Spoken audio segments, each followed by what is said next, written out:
Hello students, welcome to question of the day series 2. Today we have a question from JEE Advanced 2018. In the given question, you have to find total number of optically active stereoisomers of this compound. यहाँ question में दो बातें बहुत important है. एक ये कि इन्होंने ये गिवन किया है कि ये जो वेज दिख रहा है, this type of bond indicates that the configuration at a specific carbon और ज्योमेट्री फिक्स है. मतलब इन्होंने ये बोला, अगर वेज को मैं येलो से हाईलाइट करूँ, ये कन्फिग्रेशन येलो से जिनको मैंने हाईलाइट करा है, ये वेज वाले जो है बॉन्ड्स ये फिक्स है.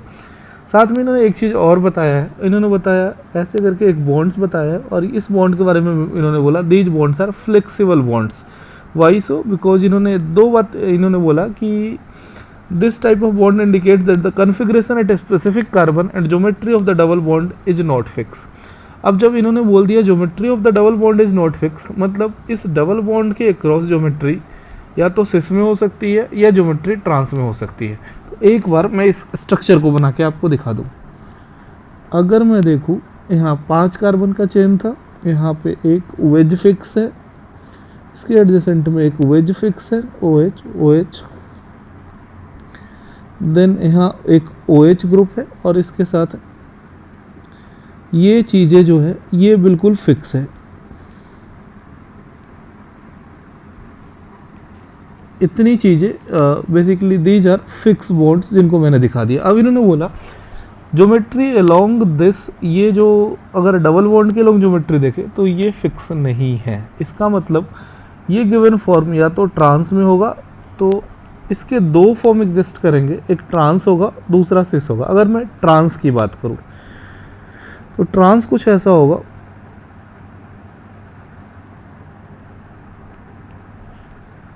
एक दो, ये मेरा ट्रांसफॉर्म, ये और ये बॉन्ड ट्रांस में है. अब अगर मैं पॉसिबिलिटीज़ की बात करूँ तो पॉसिबिलिटीज ये हो सकते हैं. अच्छा, दो पॉसिबिलिटी है, या तो ये बॉन्ड ट्रांसफॉर्म में होंगे. एक दूसरी पॉसिबिलिटी होगी जहाँ ये बॉन्ड और ये बॉन्ड एक दूसरे के रेस्पेक्ट में सिस फॉर्म में होंगे. तो दूसरी पॉसिबिलिटी भी मैं बनाता हूँ, फिर मैं आपको चेंजेस दिखाऊंगा. तो अगर मैं दूसरी पॉसिबिलिटी की बात करूँ तो दूसरी पॉसिबिलिटी में आपको ऐसा दिखेगा कि यहाँ पे दूसरी पॉसिबिलिटी में ये आपको एक सिस फॉर्म में दिखेंगे बॉन्ड्स. ये कुछ ऐसा है और इसके साथ यहाँ पे हमने ये जो बॉन्ड्स है सिस फॉर्म में है और इसके साथ हमने ग्रुप अटैच करा है OH. हमने ग्रुप अटैच करा OH और OH के साथ 1 2 3 4 5 कार्बन है. This is 1 2 3 4 5.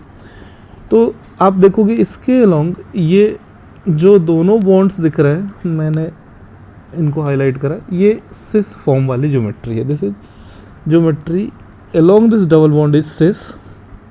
और यहाँ पे अगर मैं इस डबल बॉन्ड के अलोंग ज्योमेट्री की बात करूँ तो ये है ज्योमेट्री ट्रांस. अब यहाँ पे बाकी हम कंडीशंस देखेंगे. तो ये दोनों वेज हो सकते हैं, तो मैं लिख देता हूँ conditions along this double bond. इस डबल बॉन्ड के अलोंग देखो दो पोजीशंस है, एक तो इस बॉन्ड की, दूसरा फ्लेक्सिबल बॉन्ड ये है. तो अगर मैं बात करूँ तो इसके अलोंग पोजीशन की बात कर रहा हूँ और मैं दूसरा इसके अलोंग पोजीशन की बात कर रहा हूँ. अगर इसके अलोंग पोजीशन देखें तो ये हो सकता है वेज हो, दूसरा वाला भी वेज हो. This is one possibility. और पॉसिबिलिटी की बात करूँ तो पहला वाला वेज पे आ सकता है, दूसरा वाला डैश पे आ सकता है. एक तीसरी पॉसिबिलिटी होगी जब पहला वाला डैश होगा, दूसरा वाला वेज होगा. फोर्थ पॉसिबिलिटी ये है जब हम बात करेंगे दोनों डैश पे हो सकते हैं. तो आपने ये देखा कि सिस वाले ट्रांस वाले कन्फिग्रेशन में 4 पॉसिबिलिटीज़ है. This is the fourth possibility. Similarly अगर मैं बात करूं तो यही 4 पॉसिबिलिटीज सिस वाले कन्फिग्रेशन में भी आपको देखने मिलेंगी. तो सिस वाले कन्फिग्रेशन में भी आपको ये 4 पॉसिबिलिटीज मिलेंगी. तो इस क्वेश्चन में अगर पूछा जाता टोटल स्टीरियो आइसोमर्स, तो इस क्वेश्चन के लिए आंसर होता टोटल स्टीरियो आइसोमर्स जो आपको मिलेंगे वो मिलेंगे 4 सिस वाले फॉर्म से और 4 ट्रांस वाले फॉर्म में, 8. हाउएवर इस क्वेश्चन में उन्होंने पूछा टोटल ऑप्टिकली एक्टिव आइसोमर्स। और आपको पता है total optically active isomers basically वो होंगे जो मीजोफॉर्म वाले नहीं होंगे, और मीजोफॉर्म किसी भी कंपाउंड में तब आएगा जब कंपाउंड में एक POS होगा। तो अगर मैं इसके पहले पॉसिबिलिटी की बात करूँ, फर्स्ट पॉसिबिलिटी में ये भी वेज पे है और ये भी वेज पे है। अगर मैं डायग्राम वाइज बात करूँ तो फर्स्ट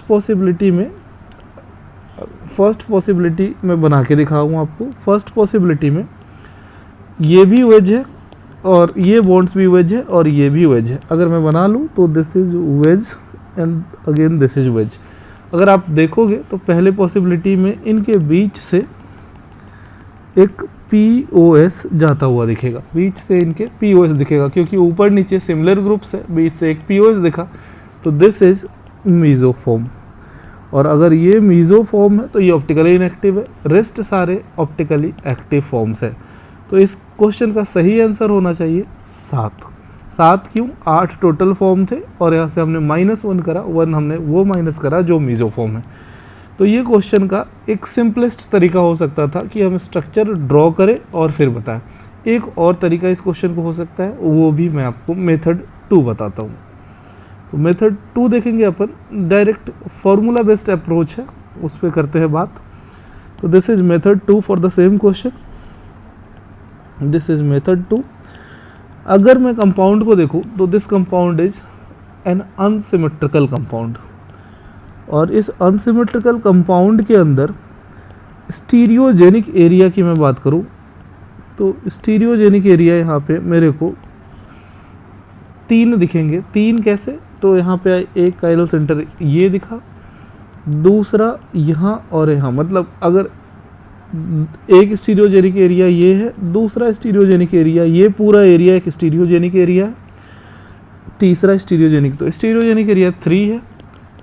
टोटल आइसोमर्स बनने चाहिए थे 2⁻³ जो कि होते हैं 8।